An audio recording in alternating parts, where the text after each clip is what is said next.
Hey guys, what's going on? Andrew coming at you, and in this one I thought I'd talk about my 6 biggest Swedish fails of my life. These are things that I've said to people in Swedish that were absolutely completely wrong, or just mistakes I made here where I just felt like such an idiot afterwards. And I've done so much stupid stuff in Sweden over the years that it's probably going to end up being more than 6, to be honest. But let's move into it. Okay, number 1, I joined a Swedish choir. It was mostly like an older Swedish choir, and I was one of the younger ones in the group at the time. What I mean is most people were maybe in their 40s on up, and there wasn't as many people like 25 at the time when I was in the choir. And I was having a ton of fun and singing. This is like a common thing in Sweden. Sweden and singing in choirs is actually pretty normal for people, usually at older ages, but just singing in general. And so I'm at this choir, and a couple of the people that sang in the choir lived close to where I lived. And I noticed that this one older woman, she probably had to be in her 80s or 70s, lived really close to where I lived. So all I wanted to do was ask her, like, hey, should we go on a walk together? That's what I wanted to say. What I said to her was, ska vi gå hem tillsammans? And the first thing she said to me was, nej. I'm sorry, I can't forget about that one. That's basically a nice way of, not nice way, but that's basically asking someone like, hey, can I come over to your place, or do you want to hook up? Which, wow, it's crazy how you just change a couple words. I could have said, ska vi gå en promenade tillsammans, but that would just be a general walk. So I was trying to like link the languages together, totally messed that one up. One of my other favorite Swedish mess-ups was actually like a Swedish word plus an English word.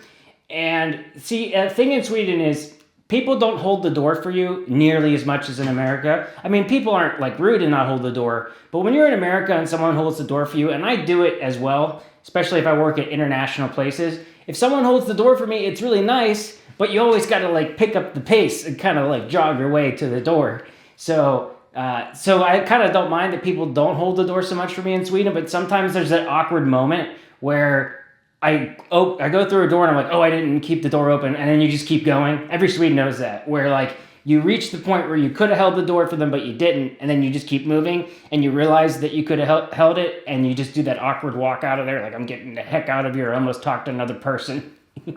That's a very Swedish thing, but basically this guy threw me off guard and held the door for me going into the gym, and I looked at him without missing a beat, and I looked at him and said, Tack You. I'll never let that one down. Okay, number 3, this is like another weird, strange one, but I think some of you could do the same things, but it's my first month in Sweden at this point, my first month. And I'm just walking down the street, doing my own business. This person waved at me, and I literally just started waving back. I was like so excited that someone was waving at me and like being nice and friendly.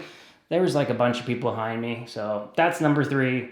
That was just a reminder of kind of how lonely I was when I first came to Sweden. Like, whoa, like I didn't even have friends yet, and I was like dating someone temporarily for a little bit, and then that didn't work out, and then it was right around the wave incident. Ooh, I felt lonely. I was like, oh, hi.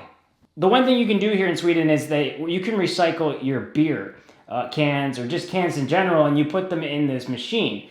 Tends to be Saturday mornings, Sunday mornings. A lot of people are taking their empty cans to recycle from beer or pop or whatnot from the weekend, and it's sometimes these machines can get clogged.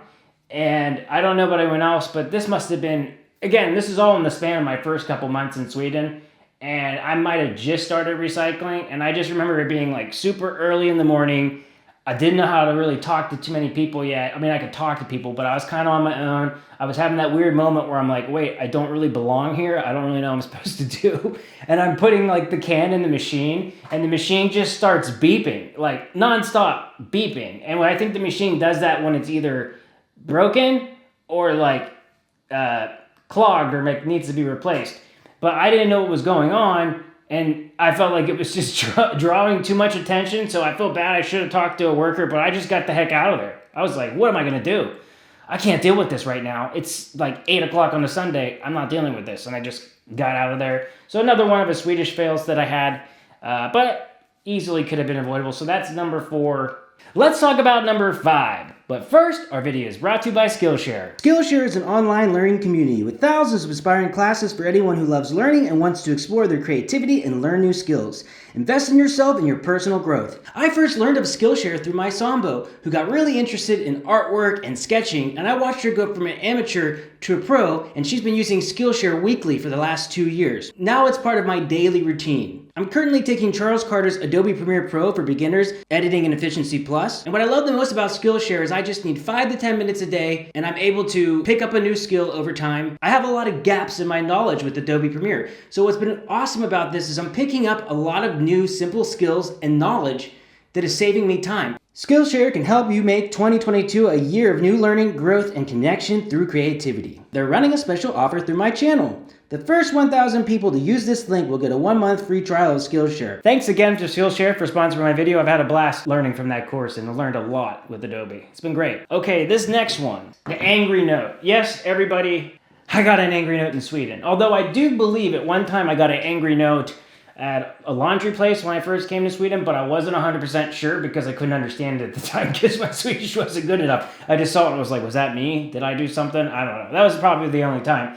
But I got an angry note once because I was like a rookie. I don't really throw like many parties, but I threw a party at my apartment. I had a bunch of people come, but I kind of was a little bit unprepared for the smoking part of the party because I don't really smoke. So people were like smoking cigarettes, I guess, and not putting their cigarettes out in the right place. Party foul by me, first of all. Party foul by me. I should have had some kind of ashtray available. But anyways, it had happened. The next day I had woken up, and I didn't realize that my friends had like smoked cigarettes. So I got an angry note about the cigarettes. But you know what? It wasn't a big deal because like obviously I was in the wrong, so I just went ahead and took care of it, and I actually appreciated the note. Because they must have known it was me and they wrote it right in there. So in a weird way, I appreciated it because I didn't know that there was a mess there because it was another entrance out of my apartment that I lived at the time, not my front entrance, so I didn't always notice it when I left. So I fixed it, I cleaned it up, I got the angry note. I think getting an angry note in Sweden is kind of like you're becoming a Swede at that point. You don't want to get the angry note, but when you get the angry note, you're making it in society. That's how I feel. I'm making it in society. I'm at least making an impact, whether it's positive or negative. But let's hope mostly it's positive. But anyways, this number 6 has to be waiting in line. And then, okay, you're going to get a bonus one too. There's going to be a bonus one. But number 6 was waiting in line. And this is something that I really struggled with because, well, what would happen is I would go to like the VOD Central, like I was sick. Basically, anything that I needed to do, you needed to pull a number for. A lot of times in Sweden, you hit a button and number. You're going to do this at the VOD Central if you want to buy something, if you want to get a receipt, if you need to speak to someone. That's if you're at an apothec, sorry, if you want to go to pharmacy. But either way, even at like the doctor's office, you got to pull this number. And people aren't always friendly about it when you don't know when you first come, which I understand. They kind of feel like you should just know. And believe me, I did as much research as I could before coming, but I didn't realize. And it would just happen constantly. It would be like, VOD Central, you need to pull a number. Going to a bank, you need to pull a number. That there were like 5 instances over that year where I probably wasted a good hour and a half of just standing around because I didn't realize that I had to pull a number. So I thought it was only at the grocery store. Some places, I didn't know it was everywhere. Definitely something I recommend you guys figure that out before coming here and saving yourself on some time on pushing those numbers. This has to be my bonus, and this is probably my biggest Swedish fail. Now this one, I got my apartment, but I didn't have a cell phone yet, didn't have a personal number. Long story short, I want to keep in contact with my family, obviously. I want to let them know how I'm doing.